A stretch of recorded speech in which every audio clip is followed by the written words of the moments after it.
बाबूलाल जी वर्मा साहब और चंद्रकांता जी मेघवाल कि आप स्वागत और अभिनंदन करें माननीय लोकसभा अध्यक्ष महोदय जी का, और आपकी तालियों के हाथ इस स्वागत के लग जाएं।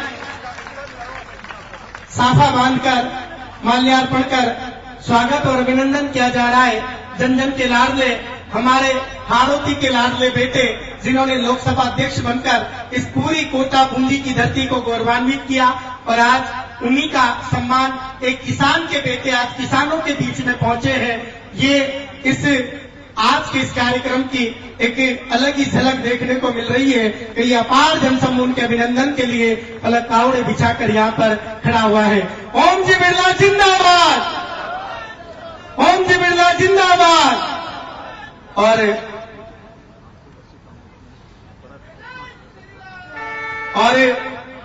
आज उन्हें 80 विकास कार्यों का लोकार्पण है जिनकी सूची मैं पूर्व में पूरी पढ़ चुका हूं। हमारे केशवराई पाटन से लेकर बाबई, बलवन, लाखेरी, इंदरगढ़, ऐसे तमाम शहरी और ग्रामीण बहुत कम राजनेता होते हैं जो दोनों क्षेत्रों में लोकप्रिय होते हैं। हम आपके बहुत बहुत आभारी हैं, और इसीलिए इनके लिए कहा भी जाता है कि जिंदगी कांटों भरा सफर है, हौसले इसकी पहचान है, और रास्तों पर तो सभी चल लेते हैं पर जो रास्ता बनाए वही इंसान है, जो रास्ता बनाए वही इंसान है। और अब इस अपार जनसमूह को और शब्दों के माध्यम से माननीय लोकसभा अध्यक्ष महोदय जी का अभिनंदन करने के लिए मैं निवेदन करूंगा प्रधान वीरेंद्र सिंह जी आड़ा साहब से कि आप आए, और आपको सीधा बाबूलाल जी मंत्री मैं निवेदन करूंगा श्रीमान बाबूलाल जी वर्मा साहब से, पूर्व मंत्री राजस्थान सरकार, आप आए और इस अपार जनसमूह को अपने उद्बोधन से लाभान्वित करें।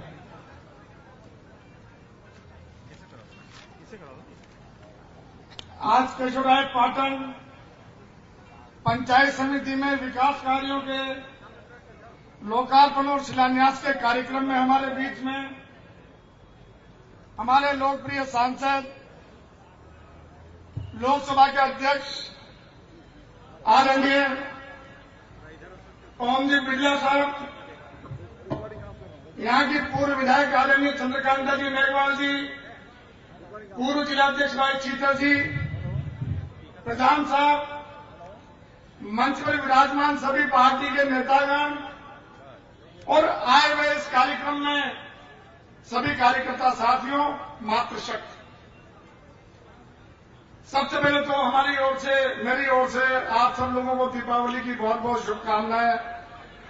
और ये सौभाग्य की बात है कि आज हमें दीपावली के इस स्नेह मिलन में आज हमारे बीच में हमारे लोकप्रिय नेता आज हमारे इस कार्यक्रम के बीच में हैं, और इस अवसर पर इस विधानसभा क्षेत्र को जो इनके पार्लियामेंट क्षेत्र में आती है उसको विकास की दृष्टि से हम लोग जिस आयाम तक ले जाना चाहते हैं उसके कार्यक्रम की आज लोकार्पण है, शिलान्यास है।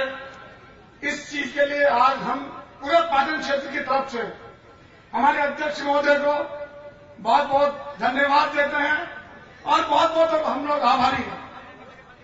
इस मौके पर मैं आप लोगों के सामने एक बात कहना चाहता हूं कि ये जो कार्यकाल है, ये जो समय है जिसमें आज हमारे इलाके के द्वारा जो जनप्रतिनिधि चुन के गए लोकसभा में, उनको लोकसभा का सर्वोच्च पद अध्यक्ष महोदय का मिला है।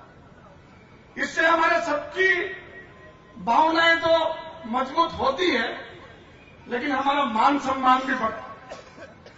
आज देश में जो हमारी पहचान है कोटा बूंदी पार्लियामेंट क्षेत्र की, ये हमारे लिए सबके लिए गौरव की बात है। जब भी हम लोग देश के कोने में किसी भी बड़े शहर में जाते हैं और जब ये चर्चा का विषय आता है कि आपके सांसद ओम बिरला जी हैं, तो उस बात को सुनकर हमारा सीना तो गर्व से चौड़ा होता ही है, लेकिन उसके साथ साथ हम हमारे महत्व को समझने लगते हैं कि आज हमारे इस कोटा बूंदी पार्लियामेंट क्षेत्र का कितना बड़ा महत्व इस देश में हमको देखने को मिल रहा है।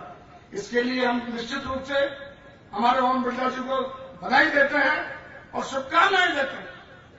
और ईश्वर से प्रार्थना करते हैं कि ये जो समय है, इस समय में आप दिन दुनी रात चौगुनी तरक्की करके और आगे जो आपका स्वर्णिम भविष्य है वहां तक आप लोग पहुंचे। ईश्वर से मेरी ऐसी प्रार्थना है, हम निश्चित रूप से ईश्वर से यही चाहते हैं। कार्यकर्ता साथियों, केशोराय पाटन एक ऐसा विधानसभा क्षेत्र है जिसमें बूंदी जिले में आरुति क्षेत्र में हमारे विकास की कई संभावनाएं, कई ऐसे काम हैं जिसकी वजह से हम न केवल राजस्थान में बल्कि पूरे हिंदुस्तान में हमारे केशोराय पाटन क्षेत्र की एक पहचान बनती। और उस पहचान को बनाने के लिए जो सांसद महोदय ने जो बीड़ा उठाया है, जिस तरह का इंफ्रास्ट्रक्चर, जिस प्रकार का आधारभूत ढांचा हमारे केशोराय पाटन क्षेत्र का विकास की दृष्टि से मजबूत हो रहा है, जो योजनाएं यहां सैंक्शन हो रही है, आज मुझे इस बात को कहने में कोई अतिशयोक्ति नहीं। चाहे पीने के पानी का मामला हो, चाहे सड़कों को राष्ट्रीय स्तर पर जोड़ने का मामला हो, सिंचाई की योजनाओं की बात हो, एजुकेशन का मामला हो, कोऑपरेटिव क्षेत्र में और विशेषकर खेलकूद के क्षेत्र में जो विकास के काम, जो नींव आप लोगों ने रखी है, वो नींव अभी कल परसों हमारे लाखरी में बात चल रही थी।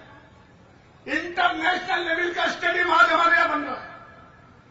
इंटरनेशनल लेवल का स्टेडियम जिसका कि निर्माण आज आपके द्वारा कराया जा रहा है, इस बात की कभी हमने कल्पना भी नहीं की और कल्पना हम लोगों को हो भी नहीं सकती, क्योंकि जिस तरीके से पैसा वहां से मंजूर होकर आता है, वो पैसा मंजूर कराने में बहुत ताकत लगती है। और जब इंटरनेशनल लेवल के स्टेडियम का आधारभूत ढांचा हमारे केशोराय पाटन क्षेत्र में स्थापित होगा, तो आप ये बात मान के चलिए कि हम लोग यहां न केवल देश के बल्कि बाहर के खिलाड़ियों को भी यहां बुला सकते हैं, बड़ी बड़ी प्रतियोगिताएं के साथ। और इससे हमारे इलाके का नाम ऊंचा होगा, हमारे चुने हुए जनप्रतिनिधियों का नाम ऊंचा होगा, हमारे अध्यक्ष महोदय का नाम ऊंचा होगा।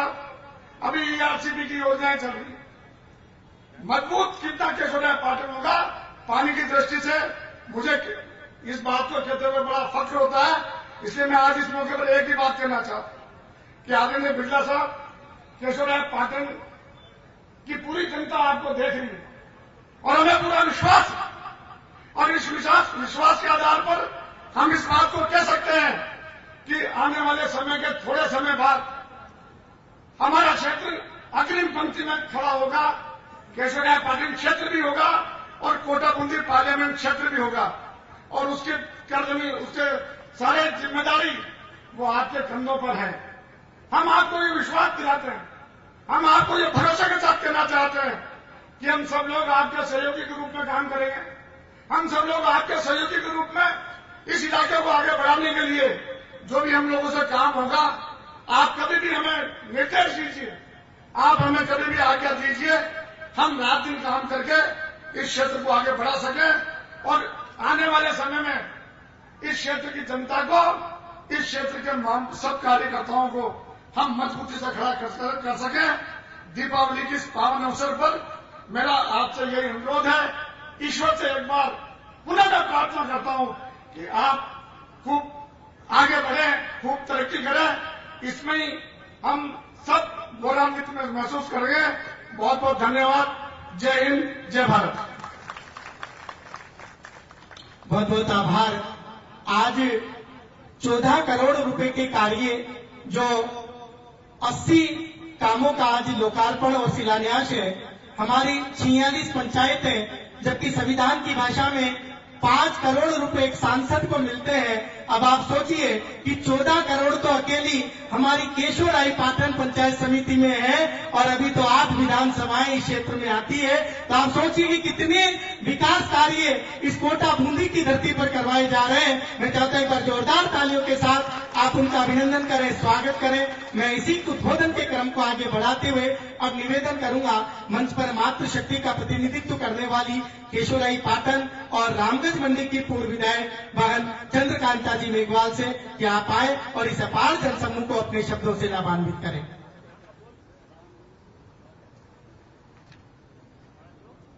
बोलिए भारत माता की। आवाज आ रही है क्या?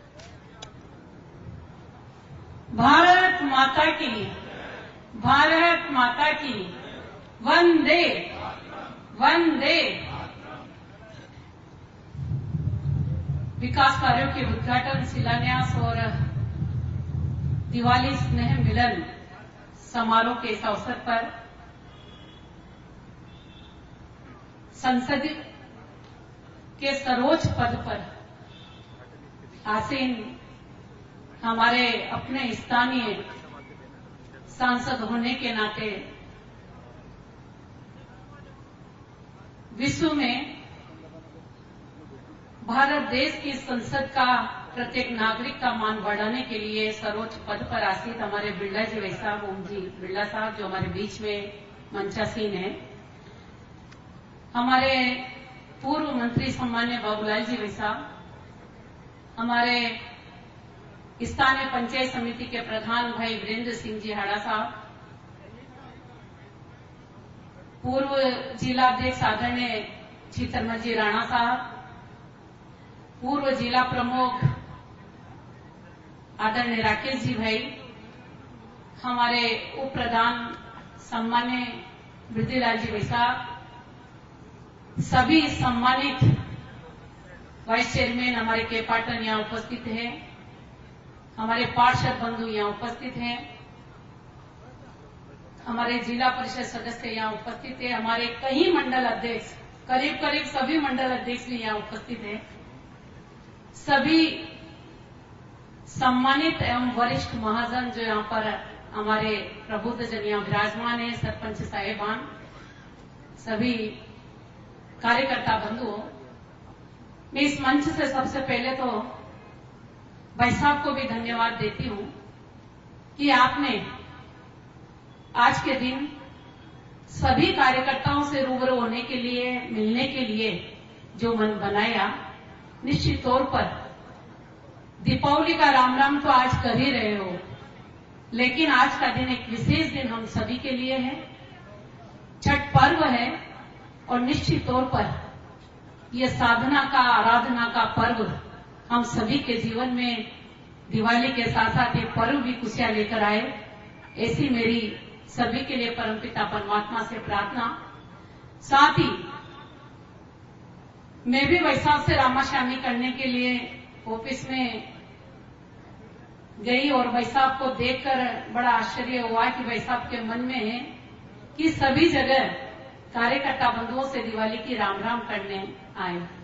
मेरे भाइयों, कोई भी जनप्रतिनिधि जनता के बीच समय समय पर आकर इस तरह से कार्यकर्ताओं के मन को टटोले, और साथ ही जिस तरह से अभी बाबूलाल जी वैसा बोल रहे थे, चित्तर जी राणा साहब बोल रहे थे कि विकास के नए आयाम स्थापित करने के लिए भाई साहब ने जिस तरह से प्रयास किया वो हम सभी के सामने है। मुझे लगता है मुझे इस बात को कहने की जरूरत नहीं है। हमने दिवाली का पावन पर्व मनाया और जिस तरह से पहली बार हम लोगों ने देखा कि किस तरह से देश में कहीं परिवर्तन हुए, लेकिन चाहे किसान हो, चाहे नौजवान हो, चाहे मजदूर हो, पहली बार हम लोगों को बाजारों में जिस तरह से रौनक देखने को मिली, निश्चित तौर पर लगता है कि देश खुशहाल है, किसान खुशहाल है।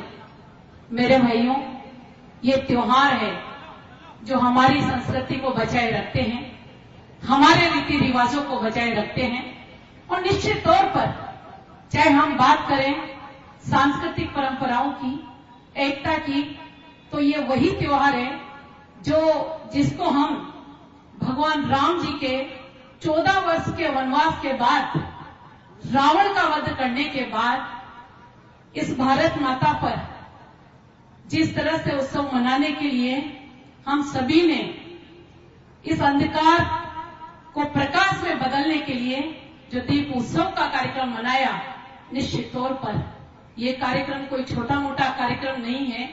इस कार्यक्रम के माध्यम से भाई साहब ने जिस तरह का मैसेज देने का काम किया, मुझे लगता है वो भी हमारे लिए किसी कोई कम नहीं है। अभी भाई भूपेंद्र जी बोल रहे थे कि मात्र केशवराय पाटन में 18 के शिलान्यास और उद्घाटन। मेरे भाइयों, मैं आपको बताना चाहूंगी कि चाहे हम बात करें सड़कों की, चाहे हम बात करें स्कूलों की, चाहे हम बात करें बिजली की, और चाहे हम बात करें जलदाय विभाग की, मुझे मालूम है अगर एक एक डिपार्टमेंट, चाहे हम बात कर ले अस्पतालों की, हॉस्पिटल की, भाई साहब के चुनाव जीतने के बाद, स्पीकर बनने के बाद, चाहे पिछला कार्यकाल रहा हो, चाहे ये कार्यकाल जो जिसकी हमने शुरुआत करी है, हम कोटा को छोड़ के भी बात करेंगे तो आपने जिस तरह से विकास के पायदान छूने का काम किया, ये इतिहास बनेगा।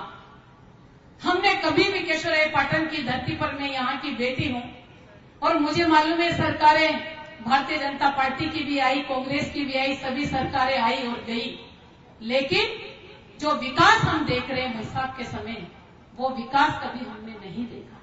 मुझे आज भी याद है जब कापरेन में हम हमारी सीएससी पर सम्मान्य पाटनी जी वैसा बोला करते थे कि डॉक्टर तो है लेकिन डेंटिस्ट की चेयर नहीं है। आप देखें, एक छोटी बहुत कम कीमत की चीज के लिए हम लोग इतना इंतजार करते रहते थे, लेकिन आप ही की देन है कि चाहे हमारी पांचों ही सीएससी पीएससी जो हमारी 9 है, उन सभी पर जो विकास की बात आपने करी है, आज यहां की जनता को चिकित्सालय के माध्यम से एक सुलभ आवश्यकता जो उनकी थी वो महसूस हो रही है। सारी बातें उनको यहां पर मिल रही है। मैं बात करूं किसानों की, तो भाई साहब के माध्यम से किस तरह से हम बिजली तंत्र को मजबूत कर सकते हैं, और जिस तरह से हम भाई साहब की और मंत्री महोदय की जो चर्चा होती है कि किसानों को निर्बाध बिजली मिले, आज उसके लिए जो आपके प्रयास है, पूरे राजस्थान की जनता इस बात को देख रही है। हमें मालूम है कि हम कितने कर्जे में डूबे हुए थे और गत सरकार हमें कर्जे में छोड़कर गई, लेकिन आप दोनों के प्रयासों से जो लगातार प्रयास किए जा रहे हैं, जो कार्य किए जा रहे हैं, जो योजनाएं लेकर आ रहे हो, निश्चित तौर पर इस हाड़ौती की और राजस्थान की जनता के लिए एक वरदान साबित होगी। मैं परसों ही देख रही थी, भाई साहब की एक पोस्ट डली हुई थी कि ग्रीनफील्ड एयरपोर्ट अथॉरिटी से के लिए किस तरह से भाई साहब लगातार चर्चा कर रहे हैं। निश्चित तौर पर इस हाड़ौती की जो वर्षों की आवश्यकता है, वर्षों की जो एक हमारी आवश्यकता थी, जिसकी आप पूर्ति करने जा रहे हो, निश्चित तौर पर वो कम नहीं है। और यहां की जनता की तकदीर और तस्वीर बदले, ये सब काम उसी के निमित्त हो रहे हैं। अभी 3 दिन पहले भाई साहब का प्रोग्राम था बूंदी में। भाई साहब व्यापारियों के बीच में दिवाली स्नेह मिलन समारोह मना रहे थे, कर रहे थे, कवि सम्मेलन भी था। जिस तरह से मैंने वहां भाई साहब को सुना और देखा, मैं दंग रह गई।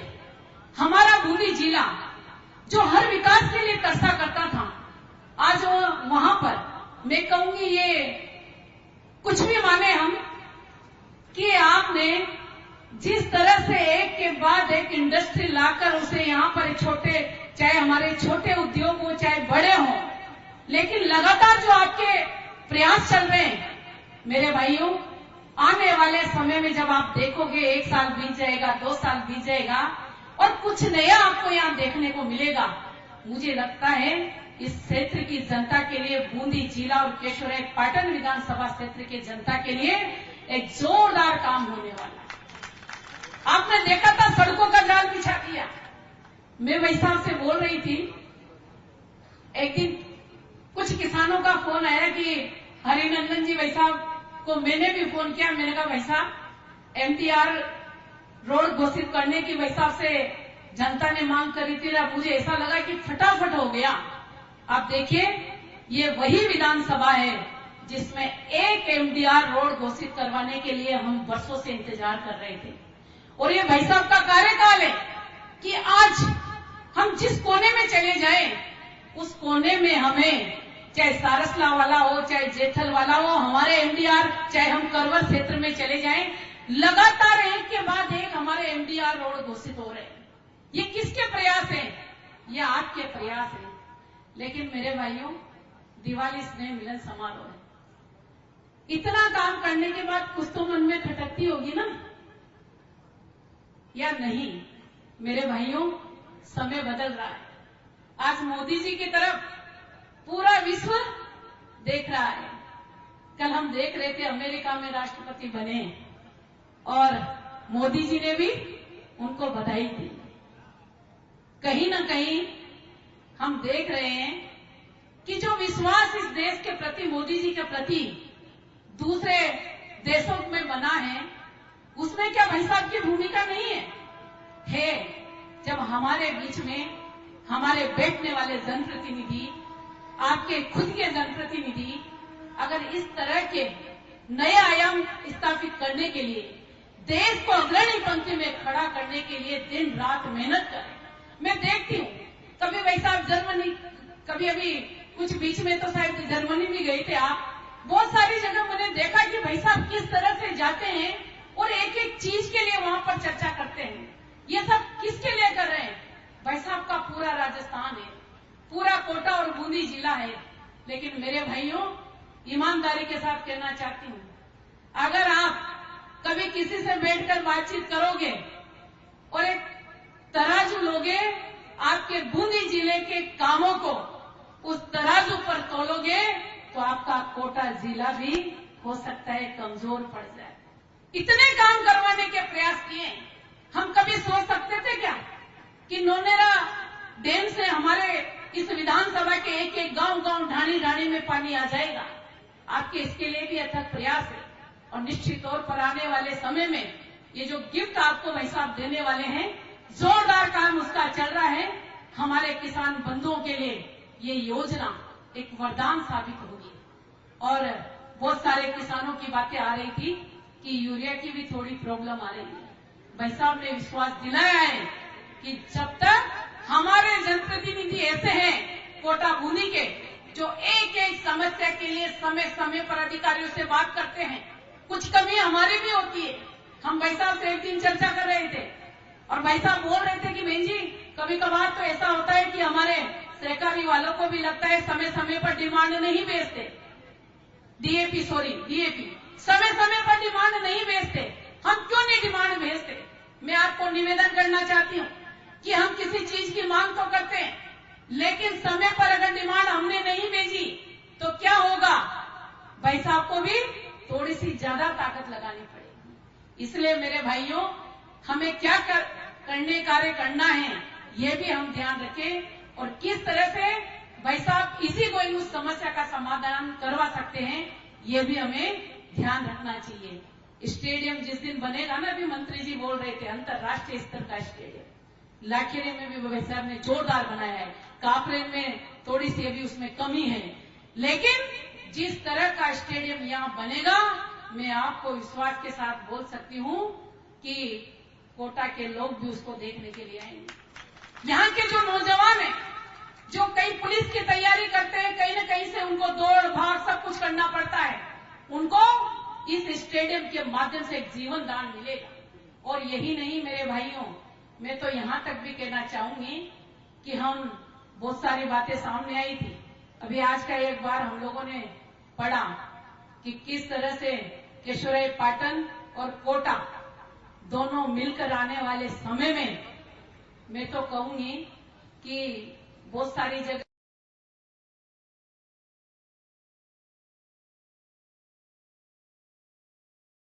तक भाई साहब, मैं आपको विश्वास दिला सकती हूं कि निश्चित तौर पर चाहे कोटा की तो काया पलट होगी सही, लेकिन केशोराय पाटन की भी इस योजना के माध्यम से काया पलट होगी। और आप देखिए, केशोराय भगवान के मंदिर के लिए इतनी बड़ी राशि कभी हमने सुना था कि इतनी बड़ी राशि हम लोगों को मिलेगी। और जिस तरह की प्लानिंग आने वाले समय में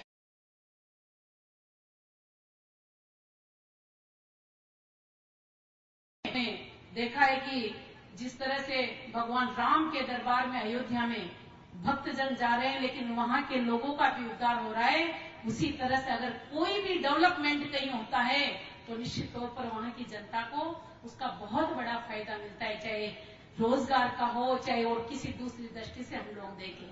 मैं तो यही कहूंगी कि आपने जो शुरुआत करी, पहली बार 10 साल 15 साल के बाद हमने देखा कि दशहरे का मेला भी ऐसा बढ़ने में है जिसकी हर गांव में चर्चा हो गई, चाहे कोटा हो, बूंदी हो, बारा हो, झालावाड़ हो। निश्चित तौर पर आपकी जोरदार प्लानिंग है और मैं तो कहूंगी कि हमारे जनप्रतिनिधि, आपके जनप्रतिनिधि इस तरह से आपके लिए काम कर रहे हैं।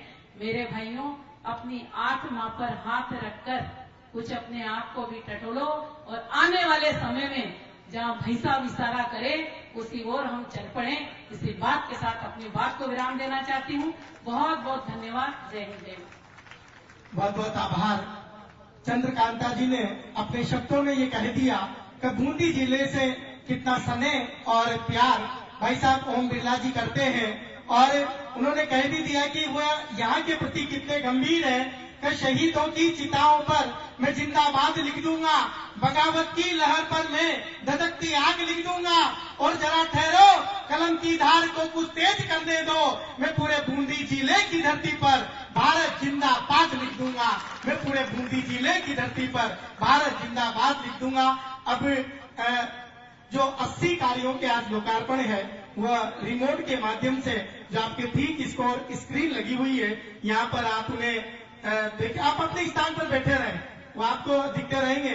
माननीय लोकसभा अध्यक्ष मोदी जी रिमोट के माध्यम से उनका लोकार्पण और शिलान्यास कर रहे हैं। इसके बाद उनका उद्बोधन होगा और उसके बाद जो भी स्वागत की पर्चियां मेरे पास आई है, मैं एक एक करके क्रम से उन सभी महानुभावों को, संगठन के पदाधिकारियों को एक बार जोरदार तालियां। सारी दुनिया देख रही हम कैसा वचन निभाते हैं, जब सौगंध राम की खाते हैं तो मंदिर वहीं बनाते हैं, जब सौगंध राम की खाते हैं। ये 14 करोड़ के कार्य, 46 हमारी पंचायतें और लगभग 80 कामों के ये शिलान्यास और लोकार्पण, और अभी तो ली अंगड़ाई है, आगे और लड़ाई है। एक बार जोरदार तालियों के साथ हम इस विकास कार्यों पर अपनी जो चेहरे की खुशी है वो ये पूरा अपार जनसमूह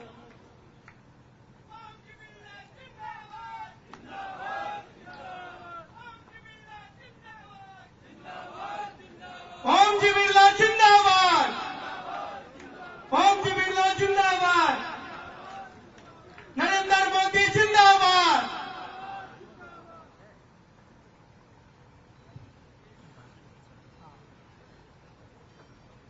और अब इस अपार जनसमूह को लाभान्वित करने के लिए मैं निवेदन करूंगा भारत की सबसे बड़ी पंचायत लोकसभा के वर्तमान अध्यक्ष महोदय माननीय ओम जी बिरला साहब से।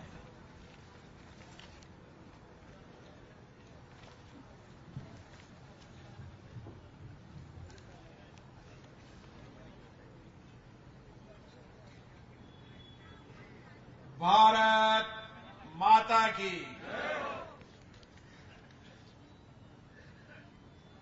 आप सभी को दिवाली की बहुत बहुत शुभकामना, बधाई। ये दिवाली का पर्व सबके जीवन में खुशी लाए, प्रगति लाए, खुशहाली लाए, और आप सबके प्रयासों से समाज के अंतिम व्यक्ति के जीवन में भी उजाला हो। आपका प्रयास एक दीपक की तरह उसके जीवन में रोशनी करे, इसके लिए हजारों कार्यकर्ता वर्षों से कठिन परिश्रम, मेहनत और अपने जीवन को समर्पित कर रखा है, जिनका एक ही प्रयास है कि हर व्यक्ति के जीवन में उजाला, खुशी, उमंग। मेरे सामने बैठे कई कार्यकर्ता जिन्होंने जनसंघ के जीवन से अपना काम शुरू किया और अनवरत बिना रुके, बिना थके, बिना आत्मविश्वास को कमजोर किए सूरज उगेगा न उगेगा, सत्ता आएगी नहीं आएगी, लेकिन हम सत्ता के लिए काम नहीं कर रहे, हम समाज के व्यक्ति के जीवन परिवर्तन कर रहे हैं। और उसके अनुगत आज भी भारतीय जनता पार्टी का एक कार्यकर्ता उसी तरीके का अपने जीवन को समाज के लिए समर्पित कर रखा है। और ये भगवान की कृपा है कि हमें इसी काम के लिए भगवान ने भेजा है कि हम हर व्यक्ति के जीवन में खुशी लाएं, उल्लास लाएं, उमंग लाएं। और यही हमारा काम है, यही हमारा जीवन है, यही हमारा लक्ष्य है। इसके लिए हजारों कार्यकर्ता गांव-गांव में प्रयास कर रहे हैं। और मुझे आशा है जिन प्रयासों के लिए आप लगे हो कि लोगों के अभाव दूर हो,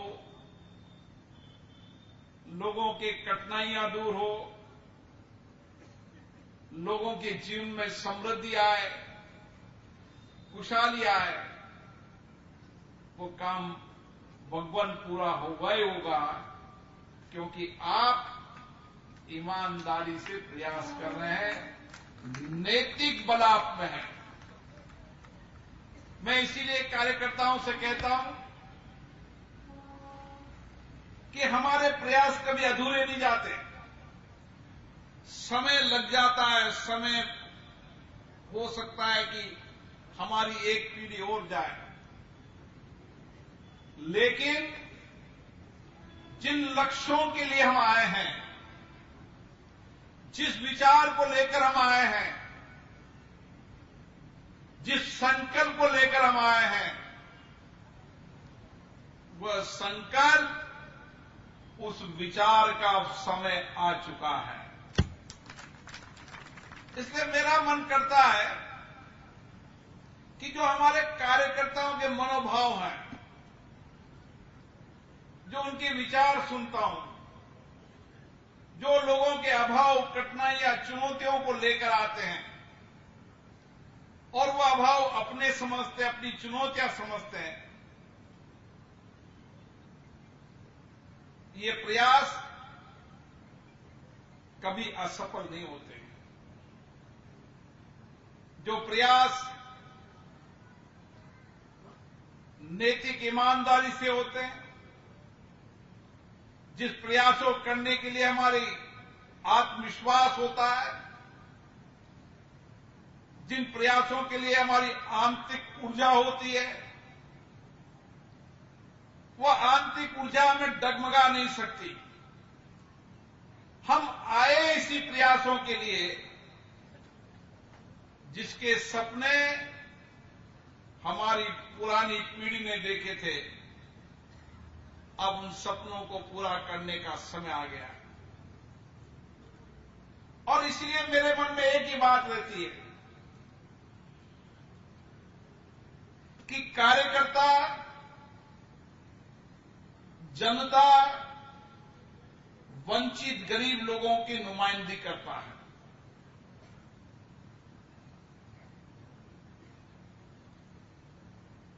वह समाज के अंतिम व्यक्ति जिसकी बात नहीं सुनी जाती, जिसके अभाव नहीं सुने जाते, जिनकी कठिनाइयां, चुनौतियों का समाधान नहीं होता, वो कार्यकर्ता से बड़ी अपेक्षा है, आकांक्षा से आता है कि ये भारतीय जनता पार्टी का कार्यकर्ता है, ये मेरी अपेक्षाओं को पूरा करेगा, मेरी आकांक्षाओं को पूरा करेगा, मेरी चुनौतियों को समाधान करने का प्रयास करेगा। और इसीलिए हम सबको मिलकर एक ही काम करना है। जो हमारे पास आता है,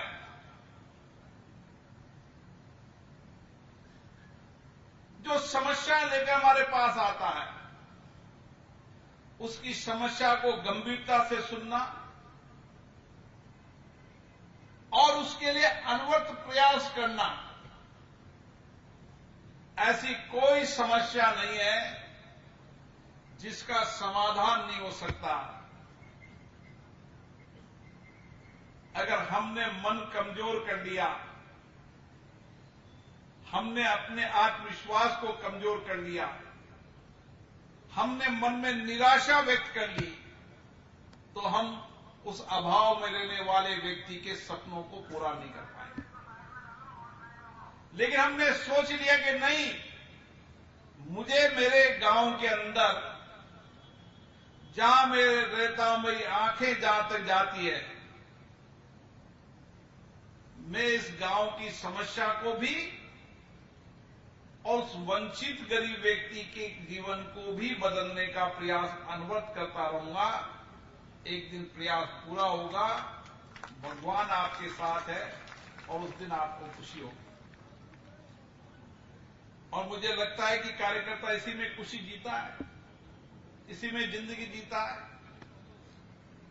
अपने पेट्रोल, अपना समय, अपना पैसा सब कुछ खर्च करता है। कोई नहीं, केवल लोगों की खुशी के लिए, उसके चेहरे की मुस्कान के लिए। और उसके चेहरे पर मुस्कान लाना ही लाना है, चाहे कितना भी कठिन परिश्रम करना पड़े, लेकिन वो मुस्कान लाएंगे ही लाएंगे। यही हमारे जीवन का लक्ष्य है। और इस लक्ष्य को पूरा करने के लिए अनवरत हम सब लगे हुए हैं। हमारा भाई का रिश्ता नहीं, हमारा जाति धर्म का रिश्ता नहीं, हमारा रिश्ता इस परिवार में रहते रहते सालों तक रिश्ता हो जाता है, वर्षों तक।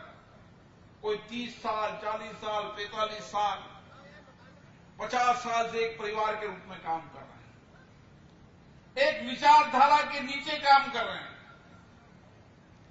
और विचारधारा के काम करने के कारण हमारे रिश्ते इतने मजबूत हो जाते हैं, चाहे सुख हो, दुख हो, पीड़ा हो, हमारी कोशिश होती है कि सामूहिकता से काम करें। बदलते परिप्रेक्ष्य में जब बड़ा परिवार हो जाता है तो आपस में छोटे मोटे मतभेद जरूर हो जाते हैं। ये स्वाभाविक प्रक्रिया है। ये प्रक्रिया तो महाभारत के युद्ध से चल रही है। महाभारत में भी एक परिवार था, लेकिन अनंत परिवार में उसकी जीत हुई जो सत्य के मार्ग पर चला।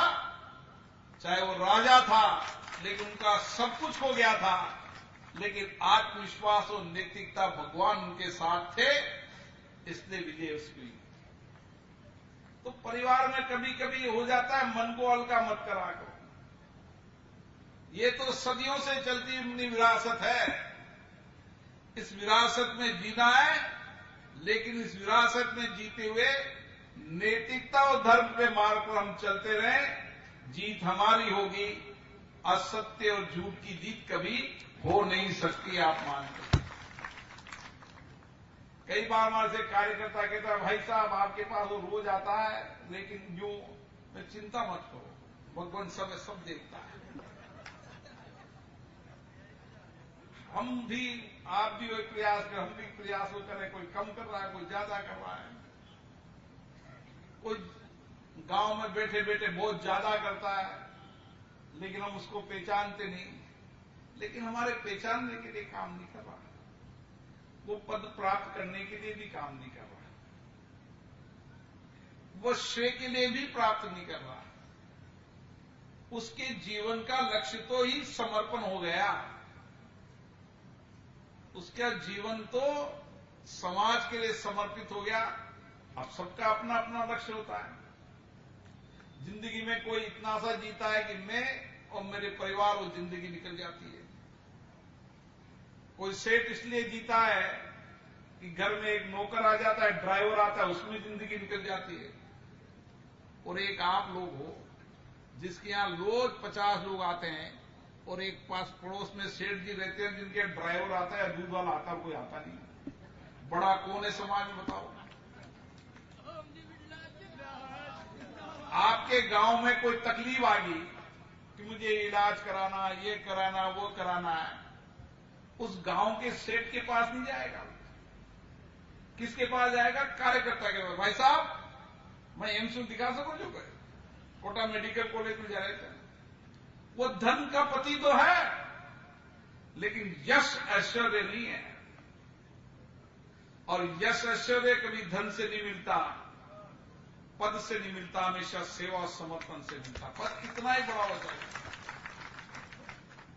पदों से कुछ दिनों लगता है, लेकिन पद में उतरने के बाद उसका सम्मान कम हो जाता है, क्योंकि पद के लायक नहीं था, पद मिल गया उसको, लेकिन पद के लायक नहीं था, तो पद जितना तो उसने यश प्राप्त किया, लेकिन उसके बाद यश प्राप्त नहीं किया। और जो सामान्य कार्यकर्ता होता है, वो पद में रहे न रहे, सारे गांव में लोग कहते हैं साहब ये तो जीवन दे गए ना, तो क्या पूरा टाइम से तो कमा, तो बड़ा वही है। अब हमारा भी लक्ष्य 5 साल यही है, बदलना है जी, बदलेंगे ही सही, बदलना और बदल के ही रहना है। दूर दराज के अंतिम गांव में बैठा व्यक्ति भी जो सबसे अभाव में है, उसकी जिंदगी को बेहतर करना ही करना है, चाहे कुछ भी हो जाए, कितना भी प्रयास करना पड़े। और कठिन परिश्रम करेंगे और मेहनत करेंगे। लेकिन जिस गांव में मैं रहता हूं, जिस गली में रहता हूं, 2 टाइम की रोटी का इंतजाम है। बीमार पड़ गया तो उसके लिए कार्यकर्ता खड़ा है, कोई दुख संकट आ गया तो उसके साथ खड़ा है।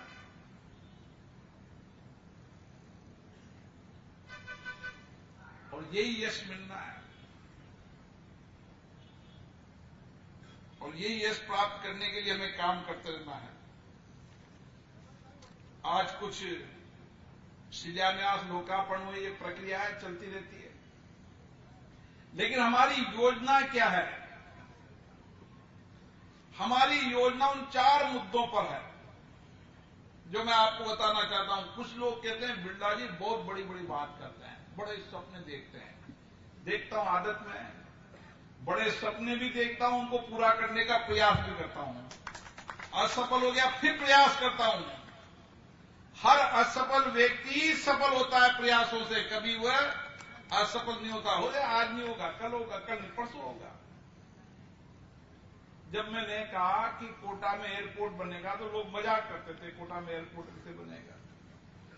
फिर सरकार ने जमीन कर दी 495 एकड़ वन विभाग की। लोगों ने कहा कि इतनी जमीन तो कभी कन्वर्ट हुई नहीं, बिरला जी करा ही नहीं सकते एयरपोर्ट, फिर नहीं बनेगा।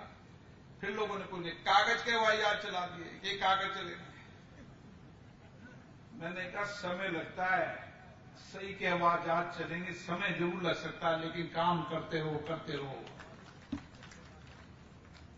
इसी तरीके से केसरापाटन विधानसभा के अंदर भी हमारी प्रयास है कि यहां की रोड कनेक्टिविटी बेटर हो जाए।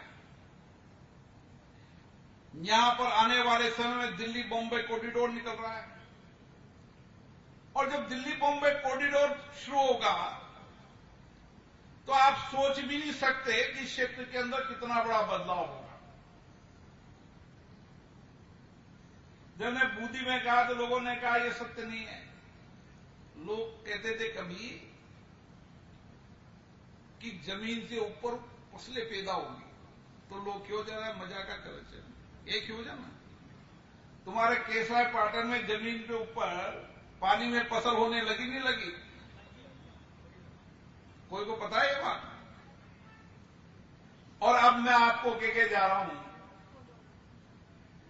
जमीन के ऊपर फसल पैदा करने वाला सबसे बड़ा इलाका होगा देश का, तो ये केसरापाटन का इलाका होगा, जहां पर हजारों लोगों को रोजगार मिलेगा। जो जमीन आपकी है ना,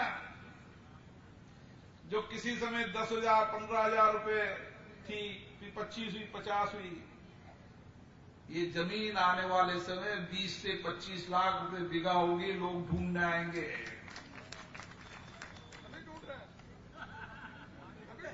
अभी तो समय देखो बाबूलाल जी, जब समय है ना तो इधर ही आएगा सब कुछ।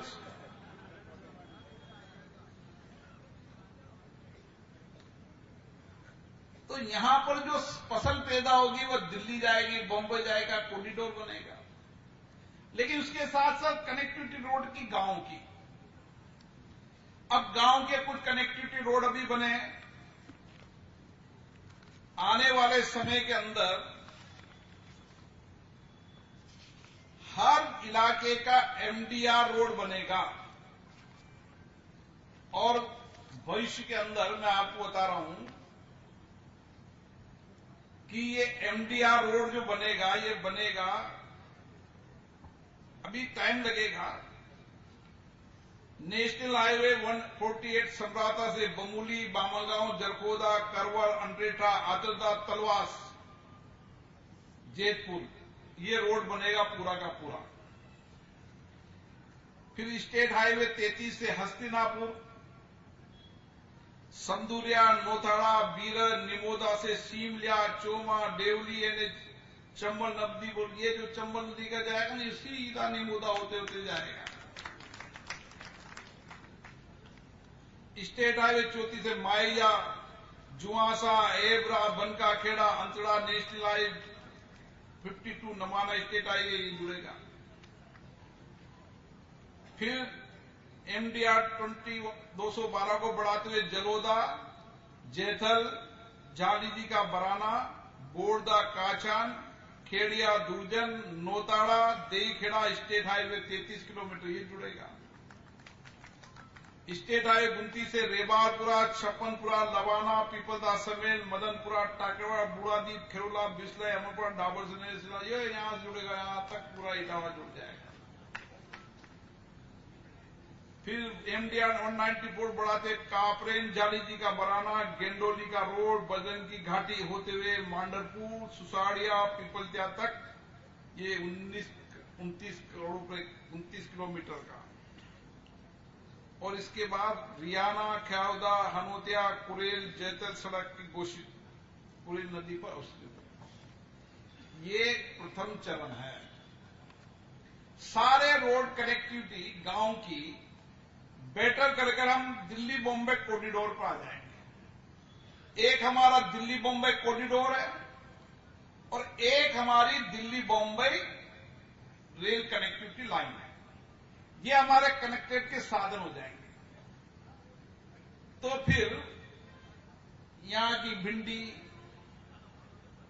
यहां के टमाटर, यहां के प्याज, यहां के आलू सब उगाना पड़ेगा आपको। सबकी इंडस्ट्री जहां लगेगी। एथेनॉल के 4 प्लांट लगने वाले हैं, जिस एथेनॉल से गेहूं से बनेगा, चावल से बनेगा, मक्का से बनेगा, ताकि सबकी रेटें बढ़ जाएगी। तो ये समृद्धि खुशहाली का द्योतक है। और हमने भी कहा कि भाई कोटा बूंदी में एक केसराय पाटन जगह है जहां चंबल नदी है, पानी है। बॉम्बे वालों को भी कहा सीधे आओ और यहां के रुको और यहां पर पैदा करो, ले जाओ। किसान पैदावार करेगा, ले जाने का काम आप करो, फूड प्रोसेसिंग का प्लांट आप डालो, किसान की आमदनी बढ़ेगी। तो सबसे समृद्धि कभी आती है तो रेल कनेक्टिविटी से आती है, रोड कनेक्टिविटी से आती है, एयर कनेक्टिविटी से आती है। ये समृद्धि के जहां पर आपने देखा होगा, जहां रोड कनेक्टिविटी बेहतर होगी वहां पर निश्चित रूप से बढ़ेगा। और इसी के साथ साथ आने वाले समय के अंदर फिर हम केसराय पाटन, कापरेन, लाखड़ी, इंदरगढ़ और करवर, ये हमारे 5 सेंटर हैं। इन 5 सेंटर में भी 30-30 बेड का हॉस्पिटल है। आने वाले समय में सभी जगह 50-50 बेड का हॉस्पिटल बन जाएगा और कापरेन में नया जगह हॉस्पिटल बन जाएगा। कापरेन की बिल्डिंग टूटी हुई, तो ये भी काम पूरा हो जाएगा। ये हमारे हॉस्पिटल की व्यवस्था है। उसके सेकंड चरण में हमारी पीएससी, सीएससी उनको लेंगे और थर्ड चरण के अंदर जिन गांव में सीएससी, पीएससी नहीं है, वहां पर हर 3 महीने के अंदर मेडिकल कैंप भी लगेगा, मोबाइल वैन जाएगी, वहीं लोगों की जांच होगी, वहीं निःशुल्क दवाएं मिलेंगी।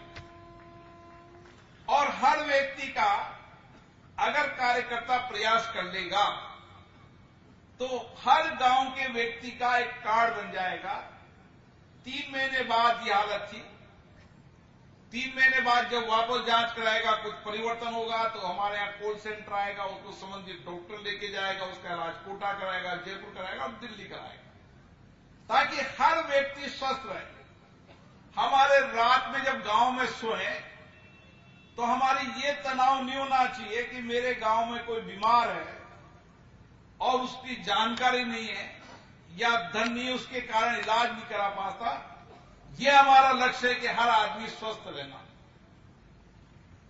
हमारा दूसरा काम, जितने भी स्कूल हैं, सारे स्कूल के अंदर आने वाले 5 साल में समय लग सकता है, 7 साल लग जाए, हर समय के अंदर स्कूल को बेहतरीन के साथ वहां पर कंप्यूटर सीखने की लैब लगा देंगे, ताकि हर बच्चा, क्योंकि समय आ गया तकनीकी का, क्या करोगे आप, दुनिया टेक्नोलॉजी पे आने वाली है। ये 5 साल बाद दुनिया टेक्नोलॉजी पे आ जाएगी, आदमी का काम ज्यादा, मशीनों का काम ज्यादा हो जाएगा, रोबोट आ जाएगा, ऐसा जाएगा, तो हमारे बच्चे को भी हम उस तकनीकी ज्ञान से अवगत करने पड़ेंगे। तो जितनी भी गांव है उन गांव को फाइबर केबल से जोड़कर उनका नेटवर्क बेटर करके उसको वहां कंप्यूटर लैब का तकनीकी ज्ञान बाल्यकाल से सिखा देंगे, ताकि उसकी नौकरी न्यूजर हो जाए। आज अगर कंप्यूटर सीखे बिना कोई आदमी नौकरी जाएगा तो मजदूर बनेगा, और हम मजदूर नहीं बनना चाहते, हम दुनिया के अंदर उस आईटी के इंजीनियर को बनना चाहते हैं, दुनिया में हम राज करें। और आप देख लो जी, जितने बड़े लोग हैं ना, वो अभाव में गुजरे ना, वही बड़े लोग बने हैं। आप हिस्ट्री उठाकर देख लो, उनकी जिंदगियों को आप देखोगे ना, तो आपको लगता है कि इतने अभाव में रहने वाला। मुझे कल हमारे एक सुप्रीम कोर्ट के जज मिले, उन्होंने कहा कि मेरा ड्राइवर के 2 बच्चे थे, दोनों बच्चों को उसने अच्छी शिक्षा दिलाई और दोनों बेटे दुनिया के अलग अलग देशों के अंदर काम कर रहे हैं। अब मैंने ड्राइवर से रिजाइन कर ली, बढ़ा। तो कितना अभाव में रहने वाला व्यक्ति भी अगर उसके बच्चे को शिक्षा दीक्षा ठीक मिले, उसके लिए संसाधन उपलब्ध कराने की जिम्मेदारी हमारी। हमको क्या करना है, हमें क्या करना है, गांव में बैठना है। महाभारत का युद्ध आपस में बाद में कर लेना, ये बड़ा नेता है, छोटा बाद में कर देना। गांव में बैठे, गांव में बैठकर हम विचार करें कि भाई मेरे गांव में ये प्राथमिकता है, मेरा गांव देश का सबसे सुंदर, और मेरे बच्चे को अच्छी शिक्षा, स्वास्थ्य, रोजगार मिलना चाहिए।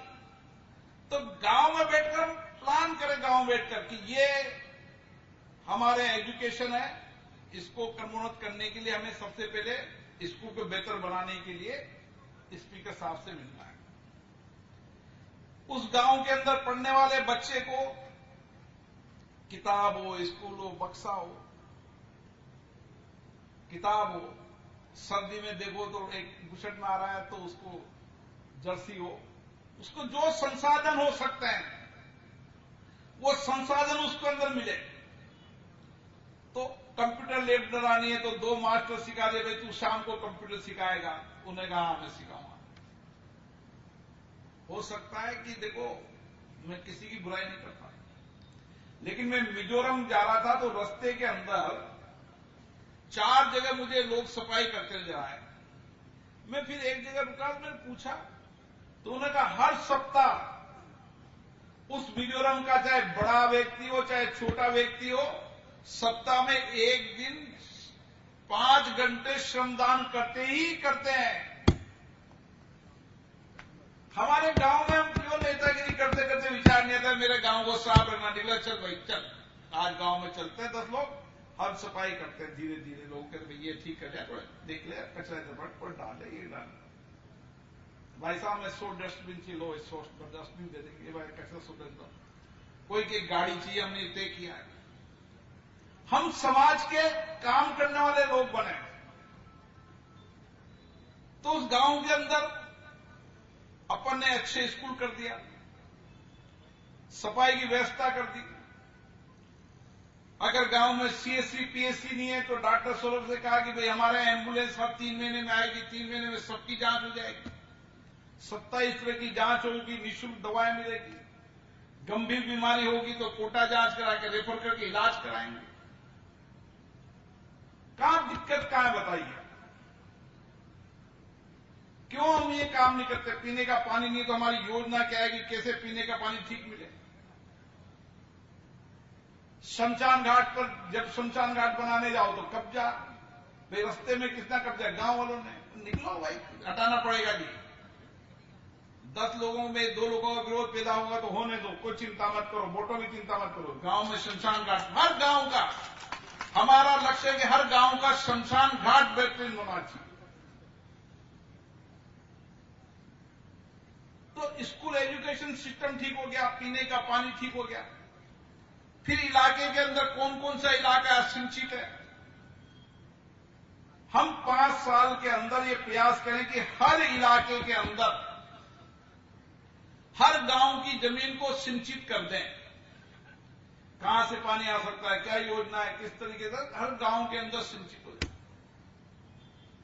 तो पीने का पानी हो गया, हॉस्पिटल हो गए, स्कूल हो गया, ये हो गया। उसके बाद आपका खेल मैदान, गौला जी ने कहा लाखेली का नहीं, अगली बार केसरापाटन, कापरेन, इंदरगढ़, करवट, हर तहसील हेडक्वार्टर के ब्लॉकों पर सब पे अच्छा बनेगा ताकि बच्चों को खेलना। फिर धीरे धीरे धीरे गांव में खेल मैदान बनाने की परंपरा शुरू करो। कोशिश करो गांव में भी कोई कब्जा अब्जा कर रहा है, 1 इंच जमीन नहीं छोड़ते लोग भाई, इतनी कब्जा कर रखते हैं, 1 इंच। खेल मैदान बनना चाहिए, शमशान घाट अच्छा होना चाहिए, स्कूल अच्छा होना चाहिए, पीने का पानी ठीक से मिले। और फिर सबसे ज्यादा उस गांव में कितने लोग ऐसे पढ़े लिखे हैं जो बेरोजगार हैं, उनकी लिस्ट कैलकुलेशन सब कार्यकर्ता पर पड़ी रहे। फिर रोजगार मेला लगाया, उस समय उनको बुलाया, उसमें कुछ लगे, आज लगे, कुछ उधर लगे, कुछ उधर लगे, धीरे धीरे धीरे लगते लगते कुछ लोग काम पे लग गए।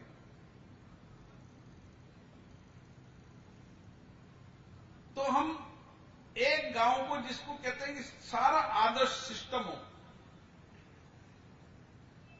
कार्यकर्ता बैठे, 10-20 कार्यकर्ता गांव के बैठे, लो चलो यार कुछ अच्छा काम करते हैं, राजनीति तो करते रहते, कुछ समाज सेवा का काम करते हैं,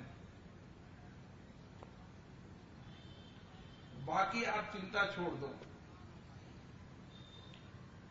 आने वाले समय के अंदर हमारा संकल्प यही है, बस हमारा कार्यकर्ता जीवंत काम करता रहे, किसी का कोई भी अभाव हो, कठिनाई हो, मुसीबत हो, आदमी हो ऐसा थको मत हो भाई साहब, क्या हो ही न रही हो जी, काय करा जिंदगी में, बेकार होगी जिंदगी। कोई बेकार नहीं, जिंदगी तो भगवान ने ताई के लिए दी है, कोई बेकार ही कार नहीं जिंदगी। एक ट्रांसफर नहीं भाई साहब, 3 बार अगर ट्रांसफर, जिंदगी खराब होगी। इसलिए जिंदगी जीने थोड़ी आएगी ट्रांसफर के लिए जिंदगी जीनी है, हमारा लक्ष्य हो रहा है। कई बार कार्यकर्ता कहते भाई साहब 3 बार आ गया जी, काय से जिंदगी खराब चल। हम मैं सोचता हूं कि इसलिए जिंदगी जी रहा था कि अरे मैं मेरे परिवार तक जिंदगी जीने वाले लोग नहीं है, वो जी रहे हैं, भगवान ने उनको इसीलिए दिया होगा। तुम कहां खुश हो?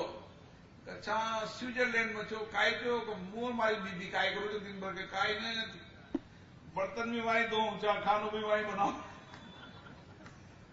अब करोड़पति होने के बाद भी खाना भी खुद बनाओ, सफाई भी खुद करो। मैं कनाडा के अंदर गया तो एक कनाडा के होटल में एक टपक टपक आंसू आ गए। मैंने कहा क्यों रो रहे हो? उन्होंने कहा साहब मेरी छोरी ने मेरी जिंदगी खराब कर दी। मैं अच्छा खासा जनरल मैनेजर था, 200-500 लोग वेटर में आते थे, अब मैं वेटर भी हूँ, आपकी वेटर की कर रहा हूँ, सफाई भी करता हूँ, बर्तन भी अंदर मांजता हूँ और खाना बनाना भी सीख गया। मेरी इस लड़की के चक्कर मेरी जिंदगी खराब हो गई। अब बताओ वो जिंदगी अच्छी है या आपकी जिंदगी अच्छी है? हम भी बहुत बाहर जाते हैं, 3 दिन रहते हैं ना, ऐसा लगता है चलो यार जल्दी चलो, निकलो जल्दी यहां से। जब तक 50-100 लोग नहीं आए वो जिंदगी आएंगे। सुबह सुबह आए 25-50 लोग, अरे चाय पी रहे, चलो डिपार्टमेंट सो गए, 2-5-10 टेलीफोन ठोक दिया, अरे पैक कर देना। वह जिंदगी, जब जिंदगी अकेला जी बात है जिंदगी से, बताओ तो सही, किसके लिए जिंदगी? जिंदगी बात किसके लिए?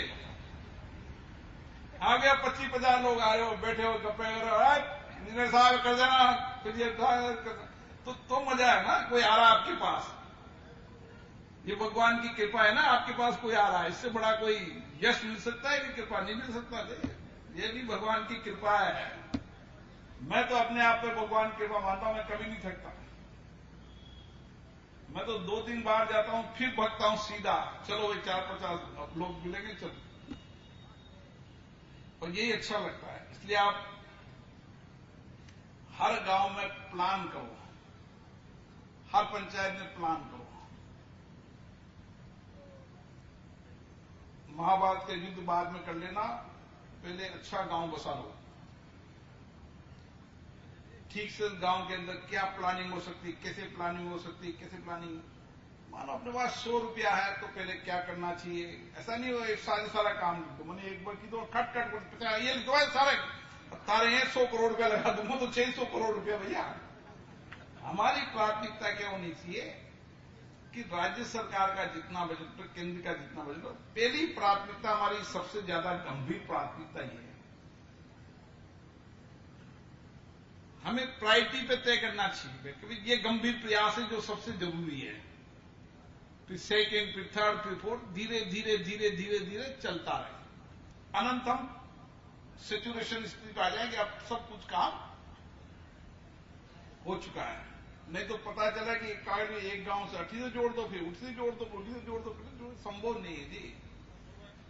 एक रोड कनेक्टिविटी एक जगह हो जाए, 5 जगह से रोड कनेक्टिविटी इतने समय में सोचना चाहिए कि सरकार का धन है, दुरुपयोग नहीं होना चाहिए। एक पैसे का सदुपयोग हो, ठीक से धन का नियोजन हो, सरपंच पैसा ठीक से लगा रहा नहीं लगा रहा देखते रहे। सड़क बन रही नहीं बन रही, सड़क हम चलेंगे, ठेकेदार बनाने 10 बार जाओ, भाई ठीक नहीं है, ठीक बनाना पड़ेगा। अरे भाई साहब कई बार के नहीं सुने कोई ना, अरे लगातार कहते रहो, सुनना ही पड़ेगा, उसको ठीक करना ही पड़ेगा। नहीं सुनेगा, नहीं ठीक करेगा, करप्शन करेगा तो जेल जाएगा, कोई रोक तो नहीं सकता उसको। 3 कागज लिखोगे ना तो उसको सब ठोट ठिकाने लग जाता, आज कल लगेगा, लेकिन करप्शन करने वाला बसता नहीं है।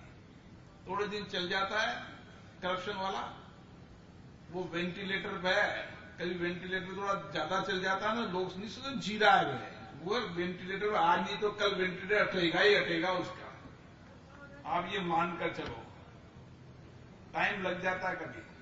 इसलिए आप निश्चित रहे कि विकास के काम तो निरंतर प्रक्रिया चलती रहेगी।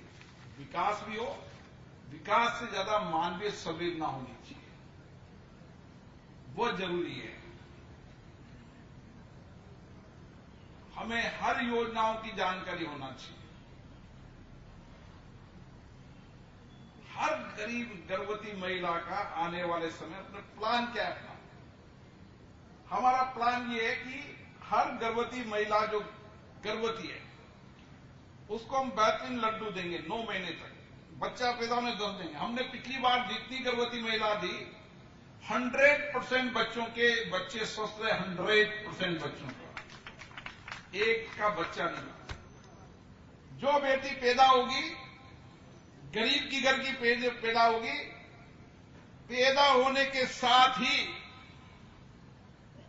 जब वो 18 साल तक रहेगी तो उसको गोद लेने वाला व्यक्ति रहेगा। ऐसी हजारों बच्चों को गोद दिलाऊंगा ताकि वो बच्ची स्वस्थ रहे, घर में हो तो मां का घर में बेटी आनी चाहिए। लोग ये शो करने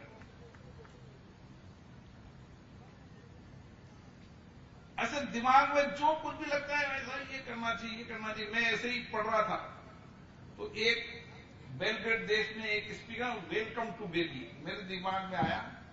मैंने कुछ लोगों से बात की, मैंने कहा बेटी पैदा होते ही सबसे पहले 10,000 की एफडी करा दो, फिर हर साल उसको कुछ न कुछ देते जाओ। जब 18 साल की हो जाए तो 2-3 लाख रुपए इकट्ठा जाए ताकि रोजगार पर ठीक से खड़ी हो जाए।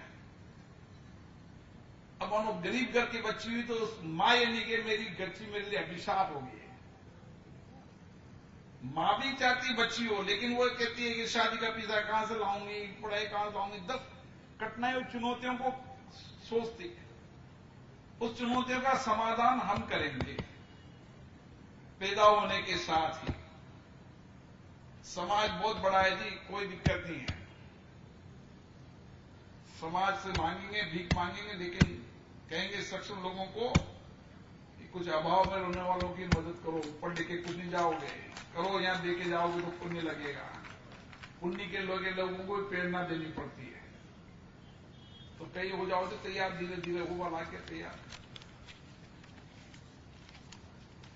अरविंद जी भी तैयार थे।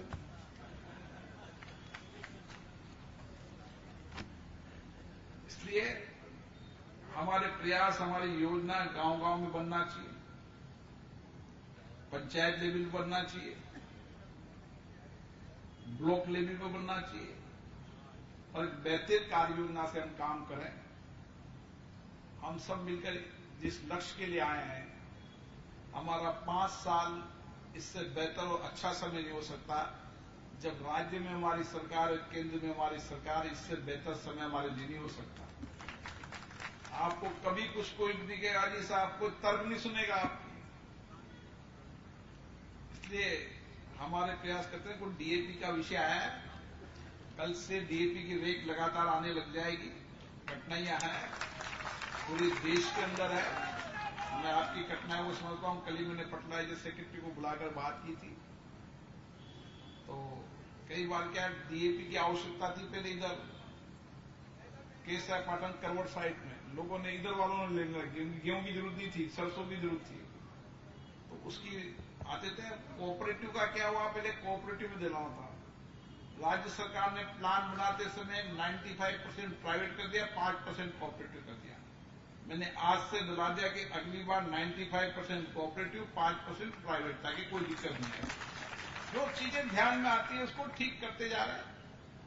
मैंने कहा प्लान क्यों गड़बड़ हुआ, तो प्लान की गड़बड़ हुआ कि कोटा बूंदी को उन्होंने 95% प्राइवेट में कर दिया, 5% कोऑपरेटिव में कर दिया। हमने कहा नहीं, इसको चेंज कर दो, अभी से चेंज कर दिया।